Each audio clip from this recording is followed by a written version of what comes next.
Well, hello. My name is Angel Wood, and this is Crime of the Truest Kind.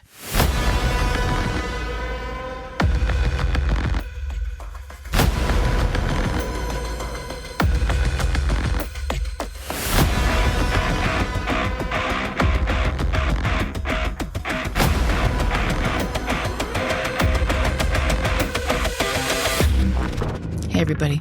Welcome to Crime of the Truest Kind. This is about Massachusetts and New England crime, about regional history, things that happen here in New England. I talk about locations, I talk about localisms, and not that I really need to convince anybody. But those of you who listen from outside of New England, and even those of you who listen from inside New England, I share what a great place it is to be and a great place to be from. Today's show will be something a little bit different than what I normally do. It is about a missing persons case, but it is also very much about the impact on a family when a loved one is missing or murdered. What that family actually goes through. It is not pretty. It is a situation that no family wants to find themselves in. And throughout the course of this episode, I will very likely share some of my own feelings about the state of the quote-unquote true crime genre. This is episode 45. It's based right here in New England because Maura Murray is still missing.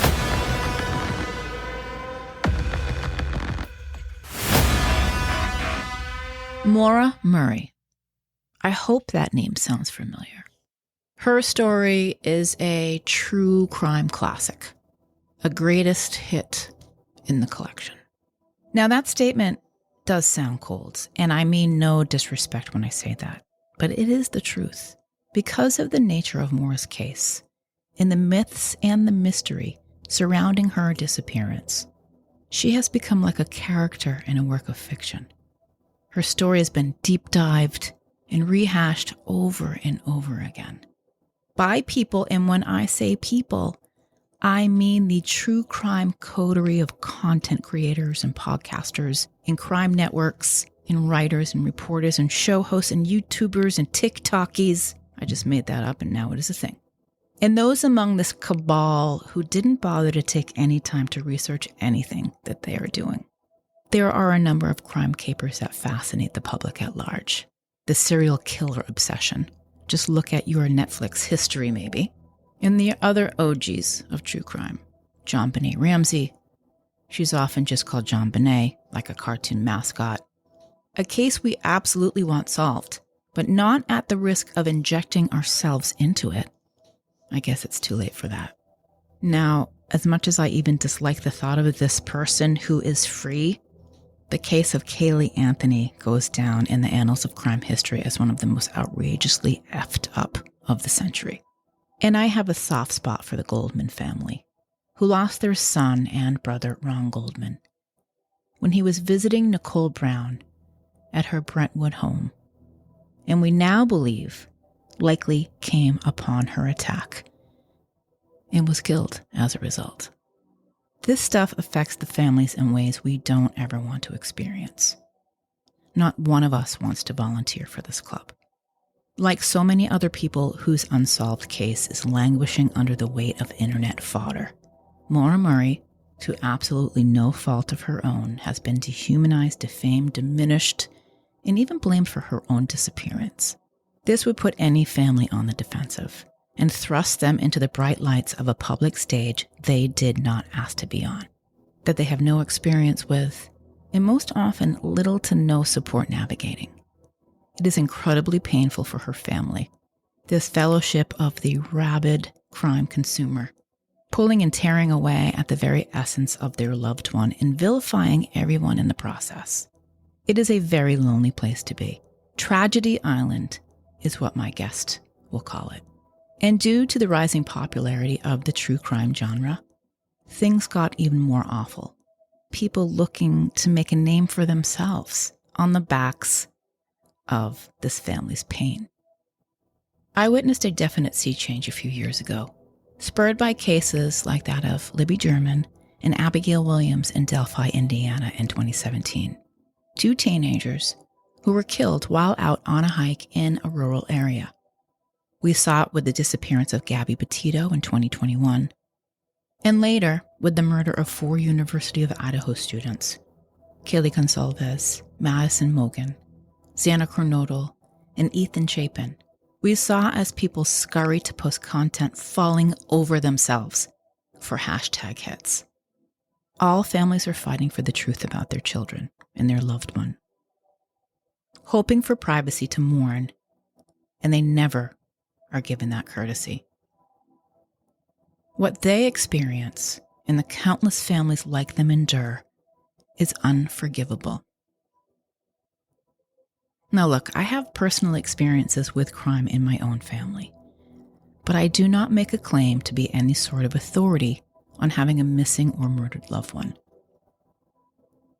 Nor am I a fan of sanctimony or of virtue signaling.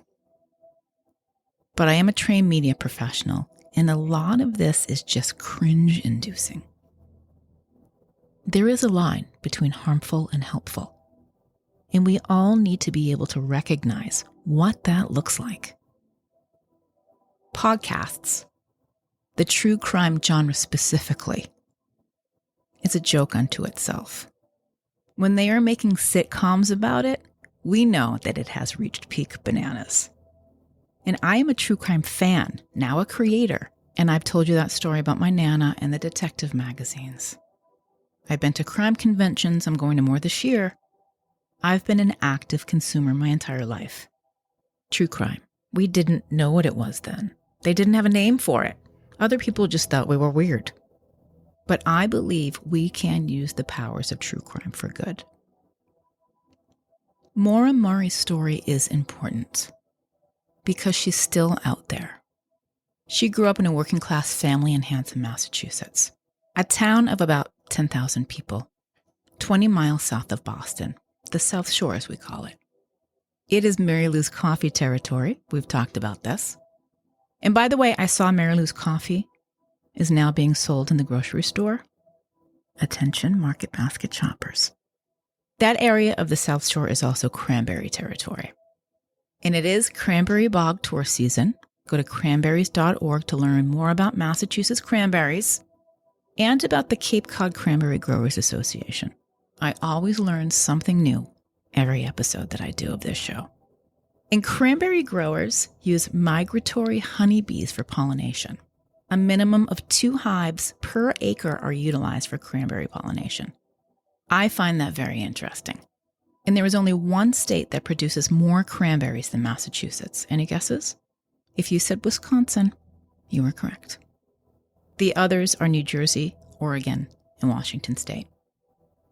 Hanson has Cranberry Cove. That's the town beach that goes back to the 1940s. I read about this wasp infestation they had in 2021. Sand wasps, insects, not white Anglo-Saxon Protestants. So this wasp infestation forced the beach to close on the hottest week of the summer that year. And of course, I read up on sand wasps and posted the links on the show notes and at Crime of the Truest Kind for the curious like me. Maura Murray was, by all accounts, not an average 21-year-old woman. She was exemplary, actually. She graduated from Whitman Hanson High School in 2000. She was captain of the cross-country team, an avid runner and hiker who was so gifted that she had the pick of colleges. And she accepted a congressional nomination from the late Senator Edward Kennedy and joined her sister Julie at West Point. That's the United States Military Academy in West Point, New York. There is no tuition there, by the way. Cadets are accepted as members of the U.S. Army. Each cadet receives an annual salary, room, board, medical, and dental care. It's very prestigious. All 5 branches of the U.S. military have an academy: Army, Navy, Air Force, Marines, and Coast Guard. Those are the 5 federal academies, and there are a number of private colleges as well. The U.S. Coast Guard Academy is here in New England, in New London, Connecticut. And I just read a very interesting story that takes place in New London that I will tell you about in a future episode. Maura found success at West Point. She was managing a very serious military training regiment, along with a strenuous chemical engineering curriculum. She established herself on both the cross-country and track teams. She rethought a military career and made the choice to transfer out of West Point to the University of Massachusetts Amherst, where she would study nursing. Now, it is known that she got into some trouble at West Point. That is true. Maura stole about $5 worth of makeup. Most of us have done that. I did that. I stole a CoverGirl blush from Bradley's in the Nashua Mall when I was like 16. The school would do some sort of official investigation, but she had chosen to leave by then. It was nothing serious enough to cause her to run away from her life. And students had done far worse things than she had done and never got kicked out of school. There was a great deal of false information about what led up to Maura's disappearance. And we have the responsibility to get it right, to the best of our ability. I am not going to go over all of the information that has been shared over the past 19 years. And I am not going to try to answer the same questions that her family has been trying to answer during that time. And I will go to the source. The Murray family created a website a few years ago as a resource about Maura. MauraMurrayMissing.org. What is important to note is that when she disappeared in 2004, there was no social media, no Reddit, no basically a detective, no YouTubers or true crime podcasters. That was both good and bad. Something called thefacebook.com launched at the same time Maura went missing. In the second part of this episode, I will talk with Julie Murray, Maura's sister, and a constant presence in the fight to keep Maura's name in the news and keep her memory alive. Because Maura Murray is still missing. This information I took from MauraMurrayMissing.org. On the morning of Monday, February 9th, 2004, Maura submitted her nursing homework electronically and reportedly emailed her professors, telling them there was a death in her family and she was leaving campus for a week. But there was no death in the family. It is known that she made a call to the owner of a condo in Bartlett, New Hampshire, which is a place that was special to Maura and the Murray family. The Murrays spent a great deal of time in that area. I watched an interview with Fred Murray, her dad, and they talked about how they had gone there a number of times a year. It's in the White Mountain region, with a number of ski resorts. I actually go snowmobiling in that area. There are many places to climb and hike, waterfalls, mountains, trails. And at the risk of offering more New England tourism ideas, Storyland is in the region, Alpine Slides, the beautiful Omni Mount Washington Resort, maybe better known as the Mount Washington Hotel, is very expensive. I've tried to book it. At 3:15 that same afternoon, Maura stopped at an off-campus ATM and took out $280. That's just about all the money she had in that account. She stopped at a liquor store and bought $40 worth of alcohol. It is believed that she left the UMass Amherst area around 4:30 p.m. and drove her 1996 Saturn north, headed to New Hampshire. Maura didn't tell anybody where she was going. She didn't tell anybody she was taking a week out of school. And she definitely didn't tell anyone she was driving to Bartlett, New Hampshire, in the middle of a New England winter. These are mysteries that remain with her family to this day. What we know is that at 7:27 p.m., a woman named Faith Westman, a resident of the small town of about 5,000 people in the Connecticut River Valley called Haverhill, New Hampshire, called police and stated that there had been an accident near her home and that a car was stuck in a ditch. At which point a bus driver named Butch Atwood drove by and spoke to the woman outside the car. It was Maura. He offered her help and asked if she needed him to call the police. She said no thank you, that she had already called AAA. Now, knowing there was no cell phone reception in that area, Butch Atwood drove home about 100 yards east of the accident, parked his bus, and went inside to call the police. His call to 911 was placed at 7:42 p.m. When asked if Maura appeared to be injured, Butch Atwood told the police that she appeared to be shaken up and that the airbags had deployed in her car, but that he saw no blood. By the time the first officer arrived on the scene at 7:46 p.m., Maura was gone. The officer noted that the car had been locked. There was a box of red wine behind the driver's seat, as well as stains on the ceiling and door. He also noted that there appeared to be a rag stuffed in Maura's tailpipe.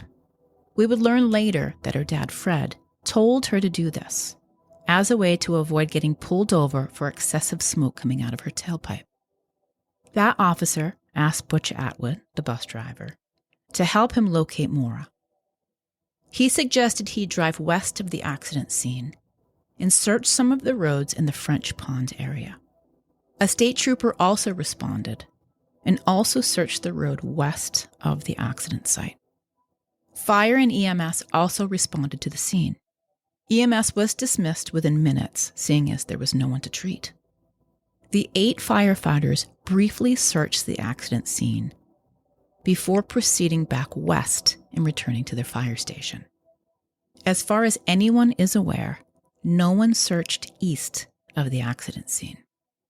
That brief conversation with the bus driver, Butch Atwood, is the last known interaction anyone had with Maura Murray. After 7:30 p.m. on Monday, February 9th, 2004, no one has seen or heard from Maura. She simply disappeared. Whereabouts unknown. There's been no trace of her. There was no activity on her cell phone or on her bank accounts. Maura Murray is still missing. Now, there is a comprehensive list of records, including 911 transcripts, police logs, accident reports, and affidavits. They can be found at the 107 Degrees blog.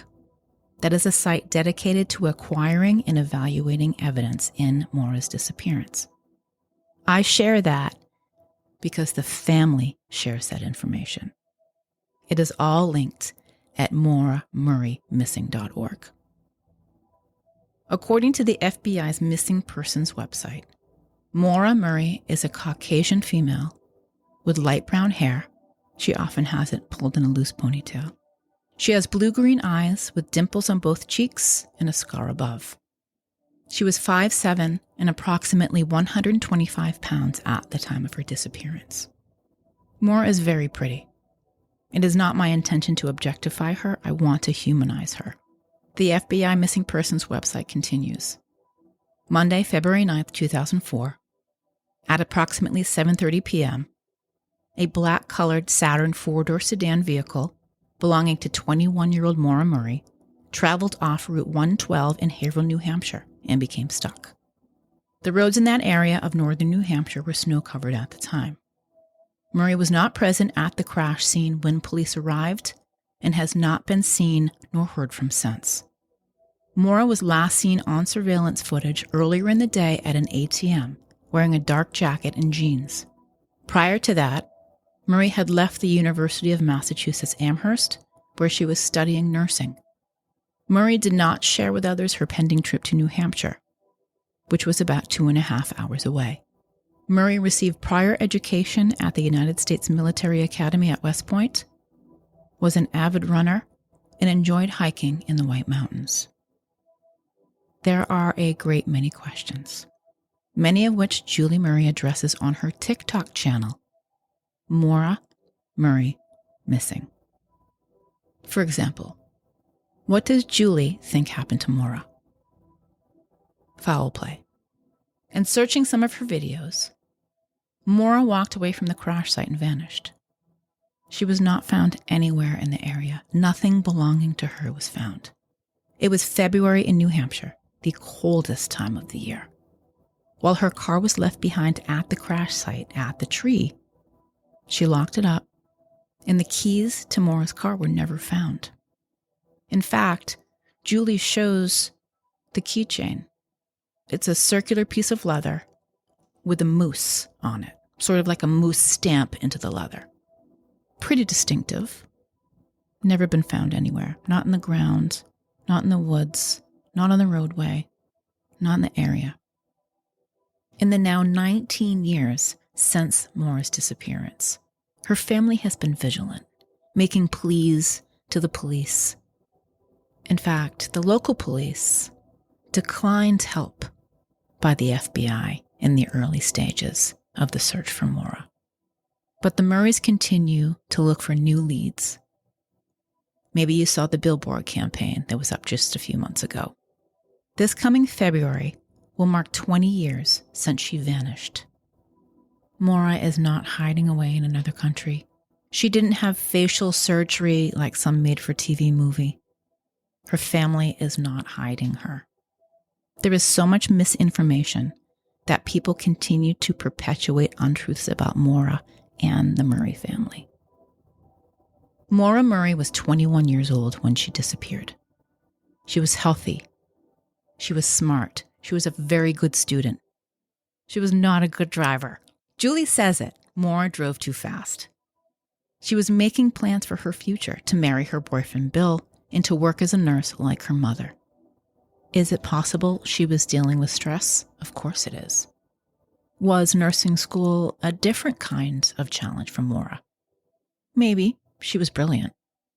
These are all questions her family has asked. Dad Fred, Mom Lori, sisters Kathleen and Julie, brothers Fred Jr. and Curtis. A family who has suffered greatly by speculation, exploitation, misinformation. We can do better. I am very grateful that Maura's sister Julie agreed to have a conversation with me.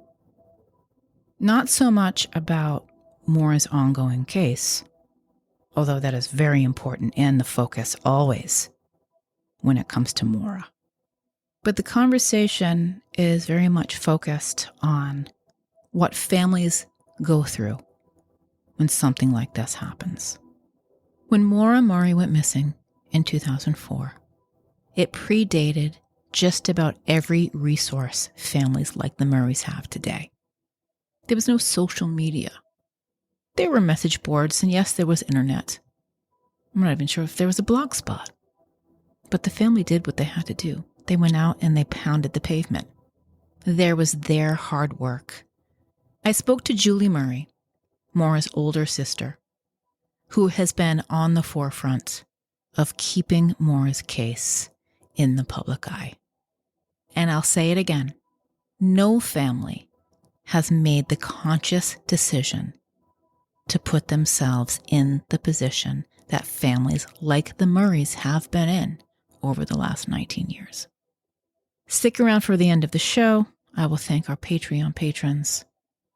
Crime of the Truest Kind is online everywhere at Crime of the Truest Kind, and now on Threads.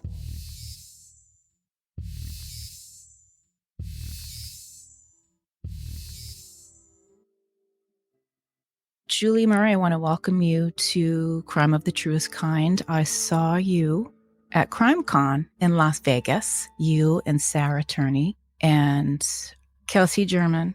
And I don't think we talk enough about what families deal with. I know that you've had many incidences, you and your family have had incidences where people have probably said things to your face about your story. And nobody knows your story better than you know your story. Right. So let's start off there. What led you to an Engage with Empathy campaign? Where did it start for you? Well, it's been a journey. And over the past, it's been 19 years since my little sister Maura went missing, vanished off the face of the earth without reason, without any answers. And initially, I was kind of in the background. I was in the Army. I was focused on trying to do life. But once something like this happens, it alters the whole trajectory of your life. I was trying to do the best that I could, and as the years went on and we continued to investigate and follow leads, then the true crime genre kind of took off. And with that was initially very positive because that gave us widespread coverage, awareness. We were reaching people that otherwise may have not have heard of these cases, and my sister in particular.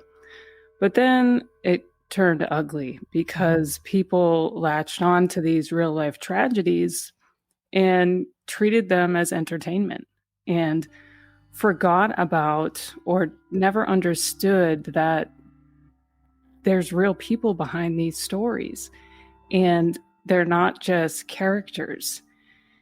And so, my family has suffered a lot in terms of exploitation, sensationalism. Horrific things have been said about not only my sister, who is missing and voiceless, but also everyone that loved her and everyone in my family. And after seeing that and experiencing that, I realized that I wasn't the only one. For one, there's many missing people and unsolved murders, as you know. And it felt like the victims and the families were living on a secluded island, like a tragedy island, and people took this voyeuristic approach to it. They could do that because we were on this secluded island and nobody really understood us, and they would speculate. And it allowed for them to sensationalize, exploit, talk about us as characters. And that continued to happen. And I was feeling it. And I woke up to it, to horrific, blog posts with these ridiculous, sensationalized tabloid headlines all the time. And it was just so hurtful because when you're living on this secluded tragedy island, you're so vulnerable and you're already trying to deal with everything that goes on with a missing loved one. And it's hard to even put into words what that feels like.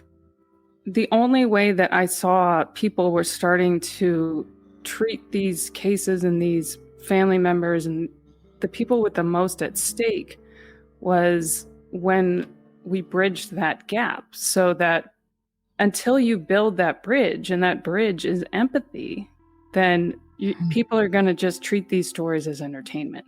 I felt that was missing in my experience in true crime. And so that's why I started the Engage with Empathy campaign, because once you bridge the gap between consuming and creating these stories without having the knowledge or understanding of what it really is like to be a family member of a missing or murdered loved one, you're not going to get it. And you're going to be able to rationalize your exploitation. You're going to be able to do those sensational headlines until you look me in the eye, until you talk to me, until you sit in a room with me and see the pain and anguish on my face and see the emotional and psychological toll and turmoil that I live every single day. And once I started talking to different consumers and creators and building that trust and understanding, I was like, wow, this is so much better, because not only am I bringing them onto the island of, the tragedy island, but now I'm able to get out of this isolation that I've put myself in, and build that trust. That was the whole reason for the Engage with Empathy campaign. And it's so powerful. And I think you can see a shift in the true crime space happening now. Yes. As more creators reach out to and speak with the people that are most affected. I definitely see that in the language. I see more and more people. There's always going to be the divide. I see more and more folks who are talking about ethics in true crime. And it almost seems like a nonsensical term, right? Ethics in true crime, because for so long we have seen this exploitative blood and guts, Your younger sister Maura disappeared in 2004, before armchair detectives and web sleuths and YouTubers and keyboard warriors and true crime quote unquote investigators. Her story was one of the first phenomenons in this. Is that fair to say? I would say that's fair to say because Maura went missing the week Facebook launched. Oh my gosh. So that kind of puts it into perspective. I mean, this is before any of these apps that we have, TikTok and Instagram, all of that. That didn't exist when Maura disappeared. And so I would say, yeah, I mean, you've seen it played out over the past 19 years if you just look at Maura's case alone. And you can see the good that it did at the beginning, where instead of going up to New Hampshire and knocking on doors and pinning up flyers, I could make a post and reach so many more people and get Maura's face out there and get people talking and connect with locals, connect with people from all over the world. And that is powerful, especially in an unsolved and missing persons case, because you've got to reach those people that might know something, and you're not going to be able to do that. And we weren't able to do that as efficiently until we had social media.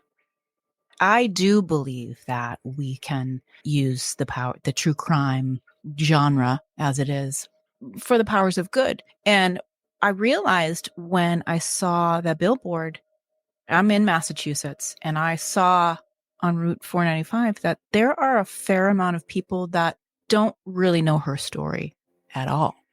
And to be able to, have her face and those details so prominently displayed, I really hope that it shakes something out of the tree, so to speak.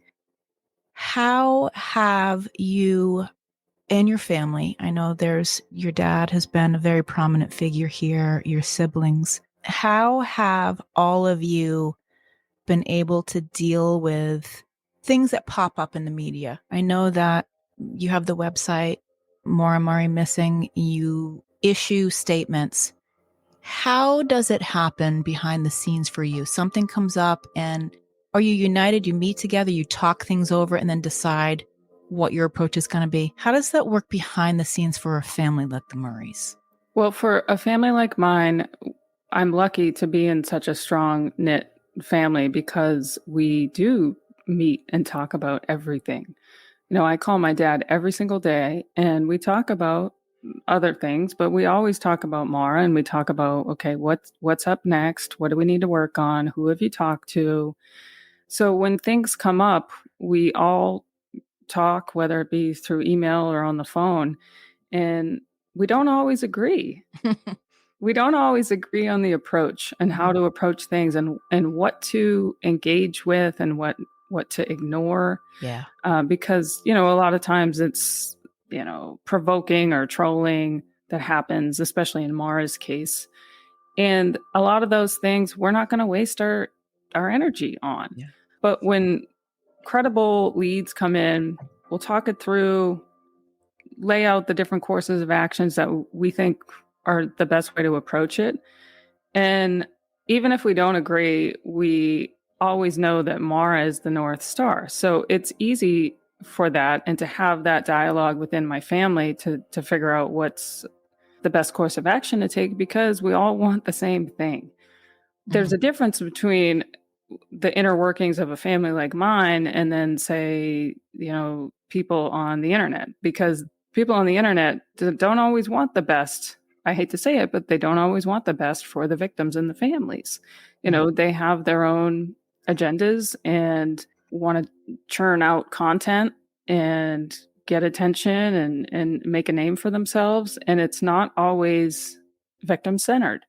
But families like mine, we're always victim centered because that's the most important thing. So, yeah, I mean, we have the dialogue. We disagree on a lot of things. We butt heads. But at the end of the day, we want the best and we want answers from Maura.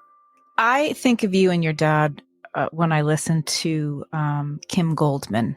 She's Ron Goldman's sister, who was murdered in 1994 while he was visiting Nicole Brown. She has a very close relationship with her dad, also named Fred. And he has been a rock for her family. She was very young. I think she may have been, I'm not even sure if Kim Goldman was 20 when her brother was murdered. But he has been a rock for their family, even on his worst days. And I think about you too, Julie, because I think that you have been, even on your worst days, you're just really trying to figure out what could have happened to your sister who you miss.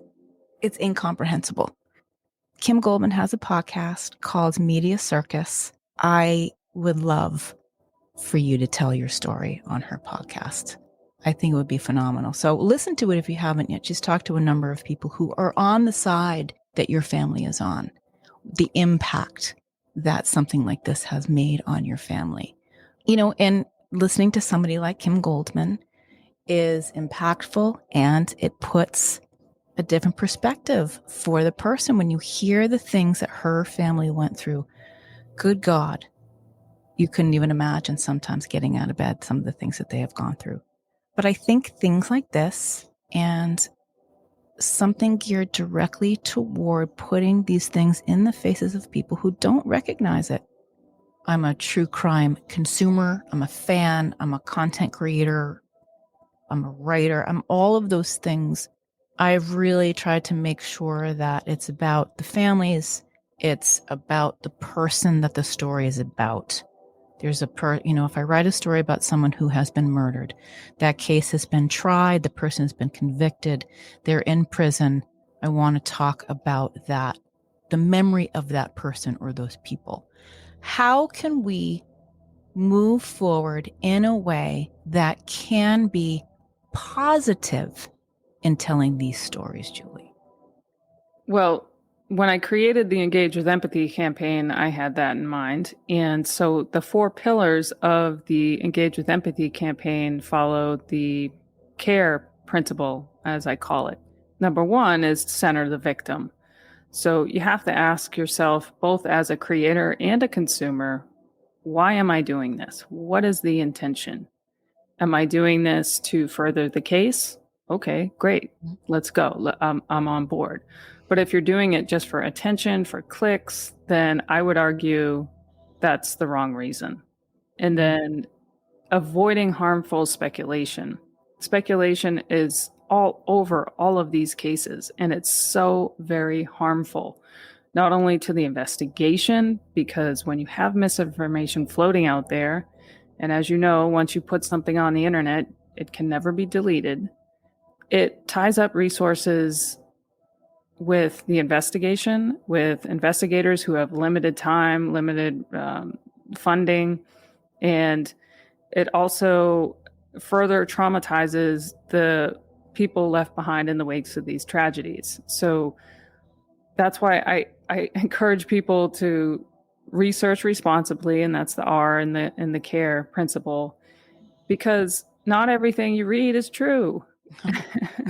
And not everything that's written on the internet or in other places is accurate. And by not doing your due diligence and checking the sourcing and going back to the intention of what is the purpose of this article or blog or book or whatever it is, you're going to perpetuate that misinformation.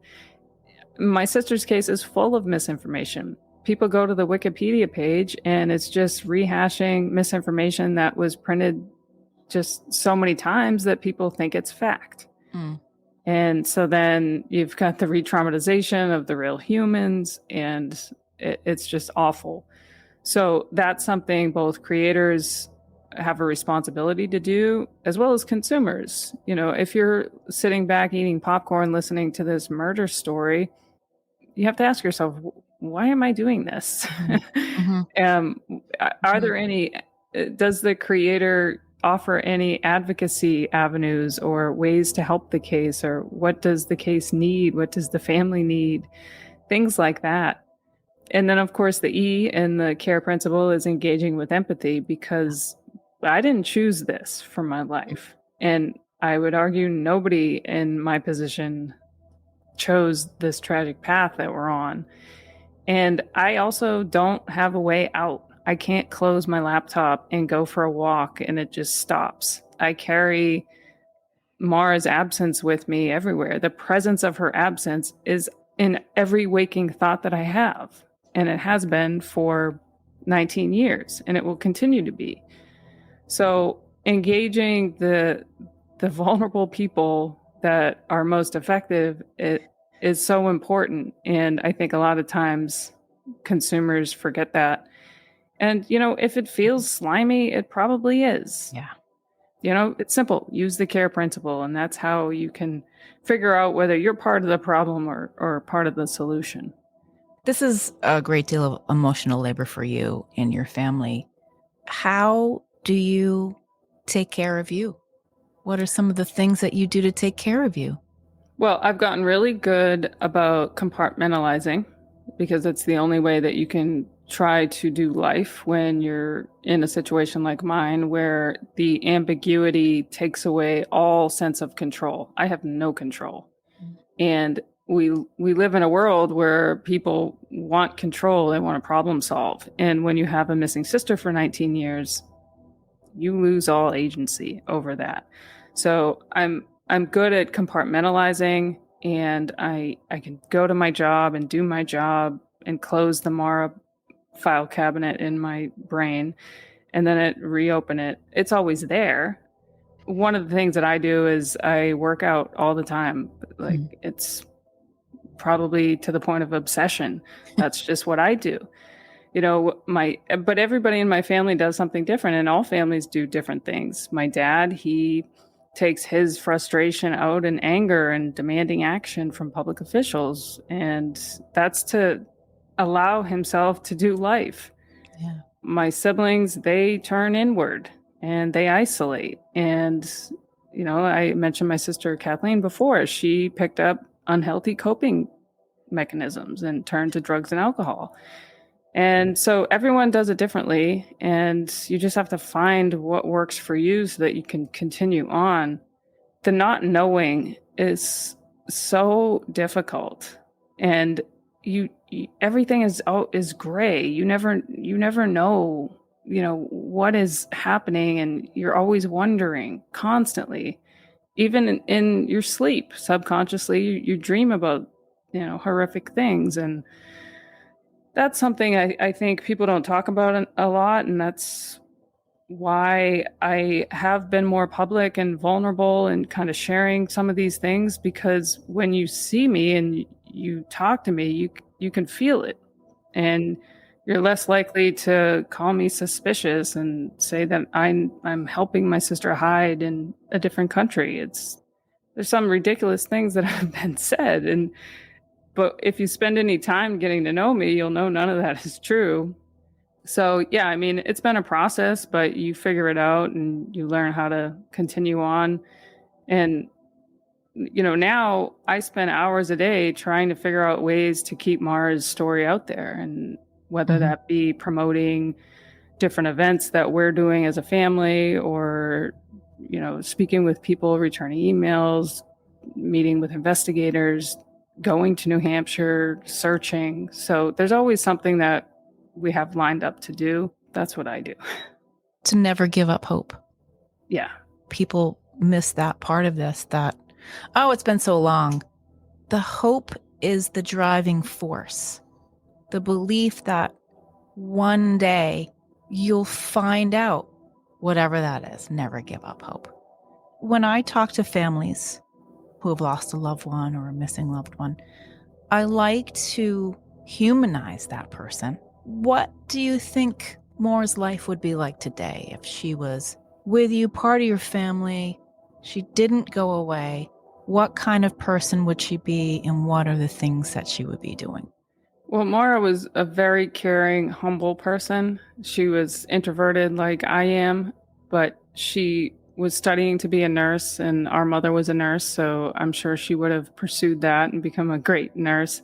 I've always thought, because she was so smart, she probably would have went into to be a nurse anesthetist, something that requires a little bit more math and science background, because she was so good at that. Probably would be married, had kids. I know she definitely wanted to have kids. We would be going on fun adventures like we did growing up, and hiking, and There's a lot of things that I've done in my life that I feel this void, because I know it would be something that I would want Mara to be with me to do. And, whenever I go on a hike, I think about her, and just going on a run, because Mara and I ran together every day, and, just doing everyday life things. I don't have anybody to call now and just kind of talk smack to, because that was our love language, just being New England kids, you just talk smack, and that's how you show that you love them. And That's right. I don't have that anymore. And that's the thing that I miss the most, is just being able to call her on the phone and just talk smack about whatever. She was a great runner, and I've continued to run, but now I pick up CrossFit and things like that. I think she would love CrossFit, because it's competitive. And, I think about, her and I doing competitions together, and traveling around, and throwing up weights and working out together. So I really miss that. What kind of music did she like? She had an old school taste in music, so she liked all the old stuff. Whew. But she also liked some new age stuff like Coldplay and U2 and the Police and New Radicals. But she also liked Al Green and Nice. Led Zeppelin and the Eagles. And, so she had a very wide ranging love for music. And both of my brothers are very musical, and she would listen to music and go to concerts with Freddie, my older brother, and my little brother Curtis. He plays the guitar, and he can sing, but he's too shy to sing. But yeah, so she definitely picked up that musical side. I did not. I like hearing you tell the story, because you have a smile on your face when you're talking about her. Yeah. I like that. There's a great source of pride and happiness still there for you. I think that's important, to be able to keep talking about her in a way like, oh yeah, remember those things. Because as time goes by, we forget. We forget about those little things, the last conversations, or what were the plans you were making in those last couple of days before you didn't get to talk to her again. I don't know if closure is possible for anybody in these instances. No. I really value being able to spend this time with you and have this conversation, because it is important in that true crime can be used for good. I just think we need to keep hammering that into the heads of people who just think it's for laughs and for silly t-shirts. So thank you for really shining a light where it's so needed, but somebody that has been involved in this for the length of time that you and your family have, it's so invaluable to be able to have this messaging. So thank you for that. I know that there are some days you just don't want to have to deal with this. And thank you for sticking to it. It's obviously in honor of your sister, who you love very much. So love to all of you. I will see you at the True Crime Festival in August. I know you're the keynote speaker and you have a great message to share. So maybe we'll get to spend some time together there. Yeah.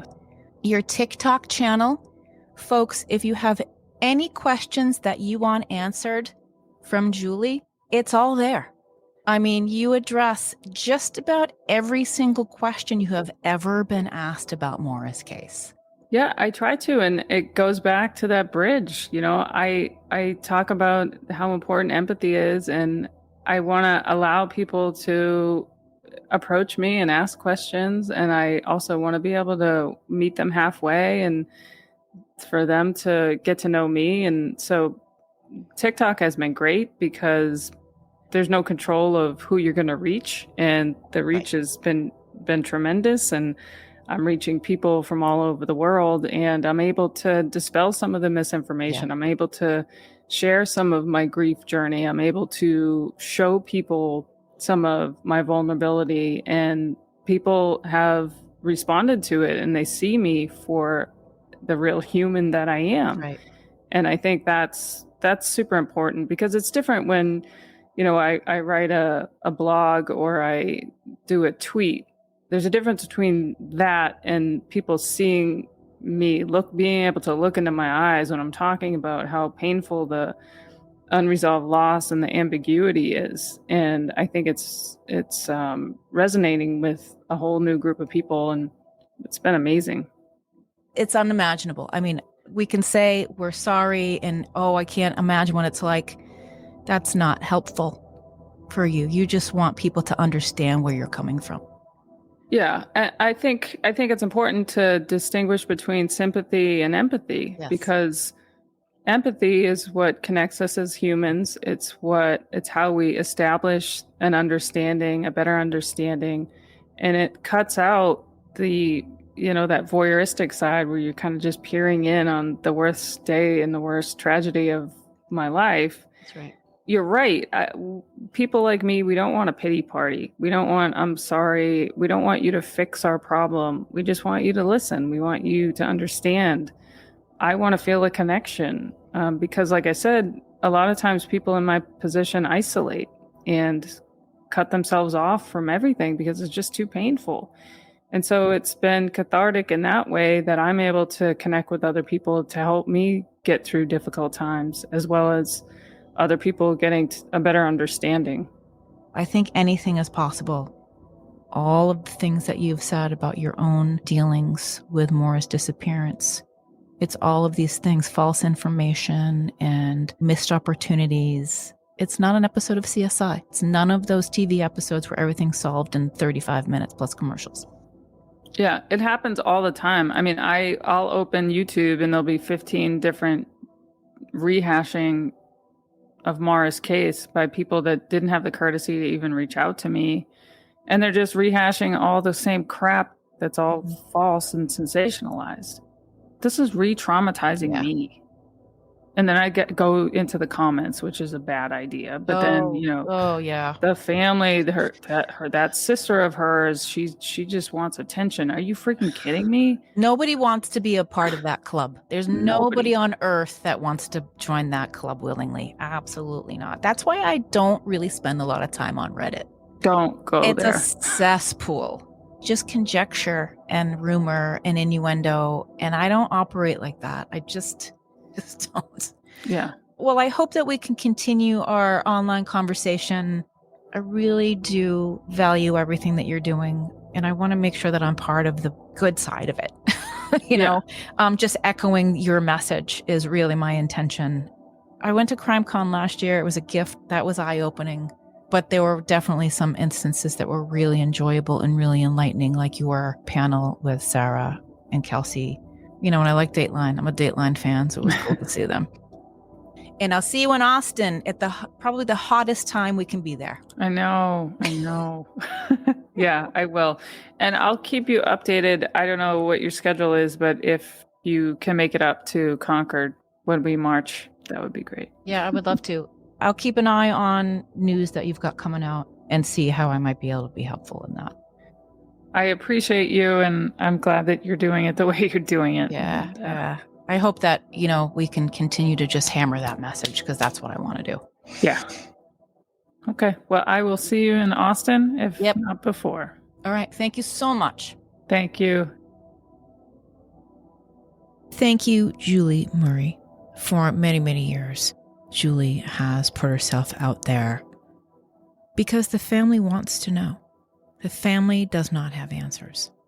I wanted to talk to Julie about some questions I had about other cases, in addition to Maura's case. Because Julie Murray has been a great advocate, not only for her own sister and her own family, but other people's families. So one of the things Julie had mentioned is that folks in New Hampshire are planning some sort of advocacy rally. I don't have any more information to share, but as soon as I get it, I will share it with all of you to see if some of you might want to be involved. MauraMurrayMissing.org is the official website. Maura Murray Missing on TikTok. You can go and watch Julie's videos. She tells you a lot of things about Maura's case. We will be at True Crime Podcast Festival at the end of August in Austin, Texas. Hot as hell, but we will be there. Definitely inside the air-conditioned hotel in Austin. Thank you to our superstar patrons, Heather B., Rhiannon, Lisa McColgan, superstars, my honorary executive producers, my EPs, wicked cool supporters, Rebecca, Dominique, Devil Dog, and brand new, hey Mark. Thank you so much. Gotta say hey to Total Gem Patty in New Hampshire. There's a few folks who were giving the dog a bone. Thank you, Paula, John, Barbara. That's what I call the tip jar. Because she will be supplying my dogs with bones. Crime of the Truest Kind available everywhere. Everywhere you listen. crimeofthetruestkind.com. Follow at Crime of the Truest Kinds on all the things. Facebook, Instagram. The show goes up on YouTube. It's also on Twitter, TikTok, Threads. I chuckle when I say that because it's brand new. Brand new. And about 30 million people already signed up for it. It is an alternative to Twitter, to put that in context. The next time I speak to you, my new little doggy is going to be here. Yeah, I just found out tonight, as I was trying to get this show out, that a baby dog became available for adoption. I will tell you all about it on the internet. Follow Crime of the Truest Kind. Thank you so much to Julie Murray. And Maura Murray is still missing. Please share her information. Thank you for listening. Bye, everybody. Bye. And lock your goddamn doors.